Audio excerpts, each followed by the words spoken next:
શું બનાવ છે? શું તમારી સાથે?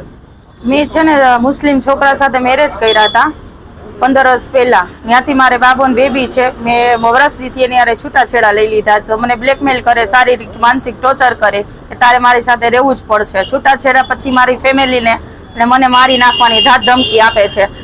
શનિવારની રાતે મારા ભાઈને સમાધાન મેટરથી બોલાવ્યો કે અહીંયા આવ બેટા, તારું મારે તારી બેન સાથે સમાધાન કરવું છે. પછી હું ગઈ તો મારા ભાઈ ઉપર હુમલો કર્યો, મારા મારીના સ્લમ ક્વાર્ટરમાં જામનગર રોડ પર આવ્યું. વ્યક્તિ છે ક્યાં રહે છે? યાકુબ વિસા મોટાણી, ક્યાં રહે છે? પિસ્તીવાડ સ્લમ ક્વાર્ટર.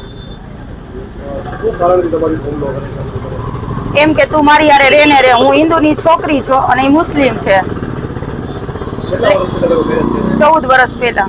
શું કારણથી છૂટાછેડા થઈ ગયા? દારૂ પીને હેરાન કરતો તો, મને ફોરેનમાંથી ઘા કરી દીધી. મેં એકવાર હાથમાં મને છરી મારી લીધી. શું કામ શું કરે છે ભાઈ? કામ એ વ્યાજવટાનું કરે છે.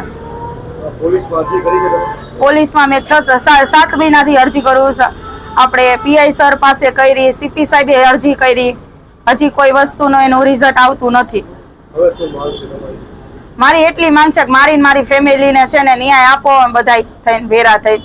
મારા ભાઈનો જીવ જોખમમાં છે, મારી ફેમિલીનો જીવ જોખમમાં છે. બધા નાના બચ્ચા છે મારા ફેમિલીના, એને મારી નાખવાની ધાક ધમકીઓ આપે છે. અને 4 વ્હીલો અલગ અલગ લઈ અને બધા પાસે લોકેશન માંગે છે કે આ ક્યાં વ્યક્તિ, આ ક્યાં છે, અને મને મારી નાખવાનું કહે છે કે હું તને તો મારી જ નાખીશ, આજ નહીં તો કાલ.